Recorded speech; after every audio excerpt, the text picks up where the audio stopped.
You are tuned into the Shattered Podcast, Cellbound Edition, with your host, D. Elias. Today on Cellbound, I have LaDonna Cash. Take us back to your childhood, LaDonna. Dee, I'm the daughter of a Pentecostal preacher. I lived a very sheltered life, I say unique, as in a lot of times we had to worry about what people thought about us because it would make my dad look bad. So I felt like for a long time I had to be perfect. And throughout your childhood, especially your teenage years, when you're seeing all of your friends go to the movies and go out, you were not allowed to do so. No, I could not go to movies. I could not go to school dances. I could not be a cheerleader for a time because, they wore shorts. Right. So that's how strict that my growing up was. Right. So how old were you when you actually got to get out and be around friends and have fun? I left home at 19 years old and married a man that was quite a bit older than I was. And looking back now, it was just to get out of the house. It was to get away from the house. When you say quite a bit older, how much older? He was 7 years older than I was. Okay. And very different than what my family would have wanted for me. It was very hard for my family for me to marry him. Right. Well, looking back now, would you say you probably done that because you were just rebelling? Oh, yes. You had definitely. all of the teenage years you felt like you had Yes. missed. Yes. So you want to make up for lost time. Exactly. And he had a sports car. He had his own business. He had money. So that was very easy for me to want to go with him. Now you're footloose and fancy free, Yes. and you're Yes. going to enjoy yourself. Yeah. So what was the first thing that you started doing? Alcohol. Alcohol. We would drink with some friends on the weekend, and at first I hated it. I didn't want to do it. I didn't like the loss of control that it made me feel. But you become an adult, you get more problems. Your problems become different. Right. I learned that I could take a drink of alcohol, and it would numb those problems, and it would make me forget for a time. Right. So it just got worse. How did it escalate? How long were you married to him? I was married to him for 13 years. Oh, really? Mm-hmm. Yeah. And you have a child by him? No, my child is with my second husband. Okay. So when you divorced him, were you still drinking, or had you started? Oh, yes. When did the problem grow into other things? It became, I developed a weight problem in my 20s, that catches up with you as you get older. Right. And I developed a weight problem and discovered diet pills. And there was a time in my life, in my early 20s, when I existed on diet pills and alcohol. You would mix those two together? Yes. I think I weighed 100 pounds at one time. And that's all I consumed.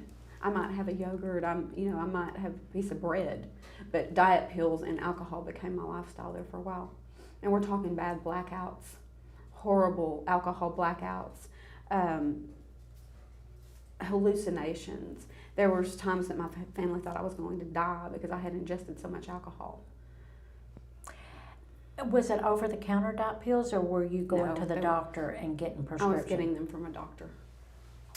And I didn't start out abusing the diet pills. It just seems to be a pattern I fall into, but I didn't start out abusing them. I actually started out taking them like I was supposed to, and over time, though, I lost weight, but over time, one turned into two, and Right. two turned into three. And Then it took a toll on your health. yes, very much so.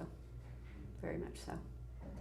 And then when you stopped taking the diet pills, did you go from one addiction to another?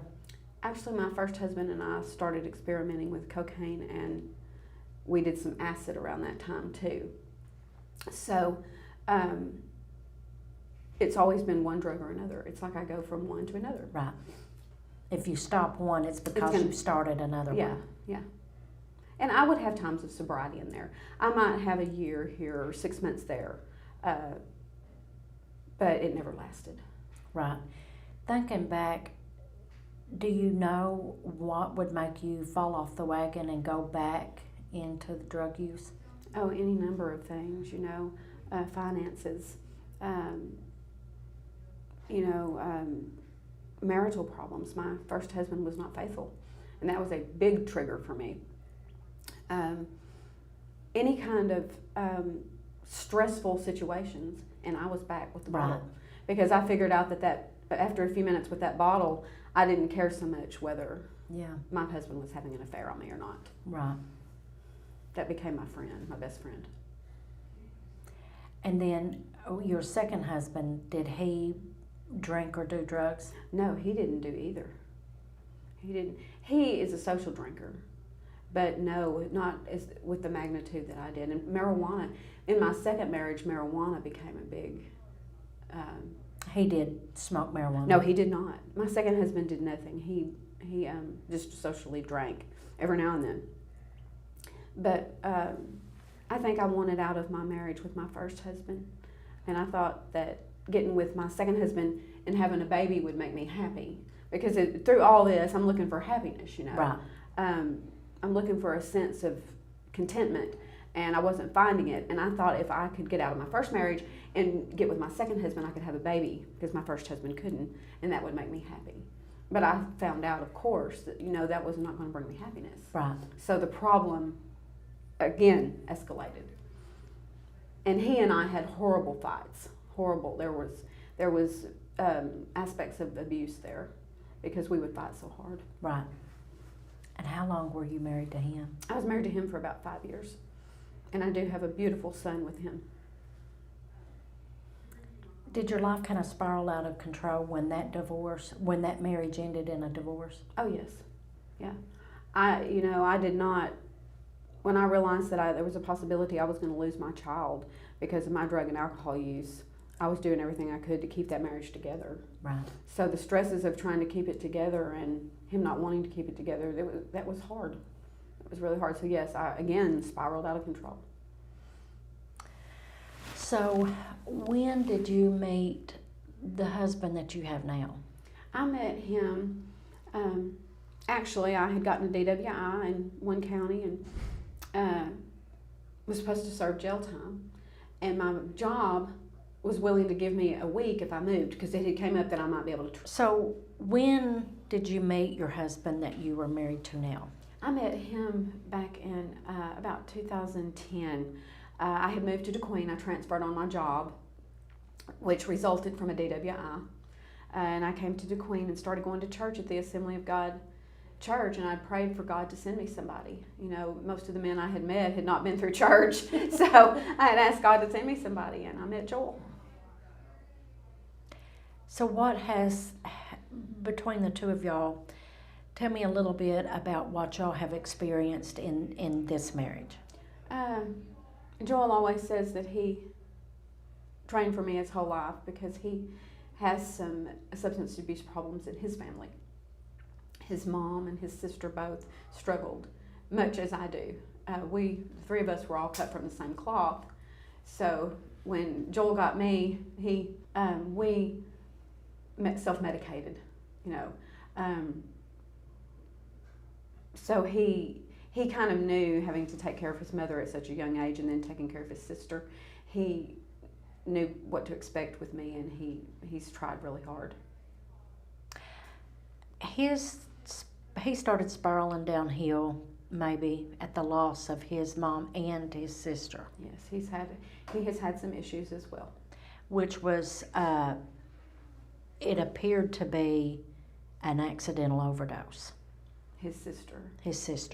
Yes, it appeared that way. Yes. Okay. We don't know that for sure. It was really hard for him to handle their death. Yes, it was. Yes, very hard for him. Okay.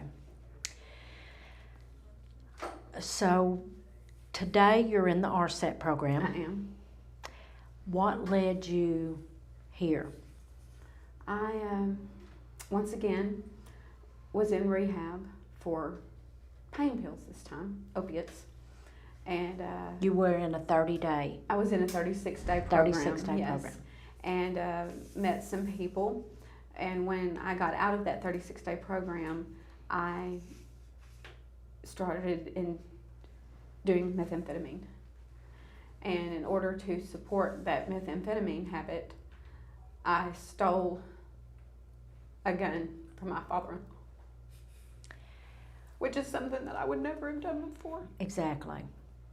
That is the disease. That is what meth does. It has you to do things to your family members that you love that you would not do at any other time. Yes. And so you were arrested for that, Yes, I was. and which brought you into the SARSAT program. Yes. Yes. So how do you, from the beginning, because next week you leave the RSAT, you graduate I do. and you get Yes. out. Yes. So first of all, this 90-day journey that you've been on here in the RSAT and the programs and services, Yes. what do you feel has helped you the most in your recovery? I have learned that until I forgive myself, I'm never going to be able to move forward in my life. And that's where a lot of my addiction stems from, is the guilt feelings of the things that I've done, not being able to forgive myself. And I've learned in this program, when I do that, when I forgive myself and then I ask God to forgive me and I let God forgive me, I'll be able to move on in my life. Right. Yes, definitely. So next week, again, you graduate. And then you're going into 9-month aftercare. Yes. What are your plans when you leave here? When I leave here, I'm going to move into the Metamorphosis House, a sober living house here in DeQueen, for an indefinite amount of time. You know, Just to work on you. to work on me, yes. To be sure that when I get back out there again and I start to face, you know, those problems that are inevitably going to be there, that I'm able to say no, that I'm able to stick with my church friends, you know, be with my family and overcome that addiction. Right. And to make sure that Joel is going to be okay too. Right. Right now, you have to love each other from a distance Right. because you're both in recovery. Yes. Yes. If there's Joel, your son, if there's something you would like to tell them today, what would it be? I just want you guys to know how sorry that I am for everything that I've put you through. You did nothing to ask for this. Connor, you are a wonderful, wonderful person. You are a smart child. You can do anything you want to in your life, and I know that you're going to. And I am sorry for the parts of your childhood that I've missed. And I'm just sorry for being the way that I've been. I want to thank your dad for raising you and Karen when I didn't. I want to thank my dad and my mom, who's no longer with us anymore. But I just want to thank you for always being there and never turning your back on me. Never. You know, and I want to thank Joel for being the good husband that he's been, because he's always been a good husband, always been there for me. I want to thank my father-in-law for loving me. You gave us a place to live when we didn't have anywhere else to go. And then I took from you, and I want to say that I'm sorry for that. From the bottom of my heart, I'm sorry. And not just to my 17-year-old, but to all my kids, to Seth and Tyler, and to Kelsey, and to the grandbabies. I love y'all. I love you more than you will ever know. And you're going to see a change in me. God has made a different LaDonna, and I'm looking forward to you guys meeting her. Very good, LaDonna. And I wish you all the best. Thank you, Dee. When you leave next week. Okay, thank you. Stay within the community that you know that's good and that loves you. There's so Definitely. much support in this county right now.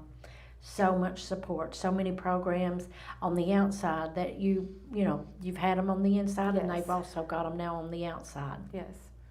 So thank you very much. You're welcome. Thank you for having me.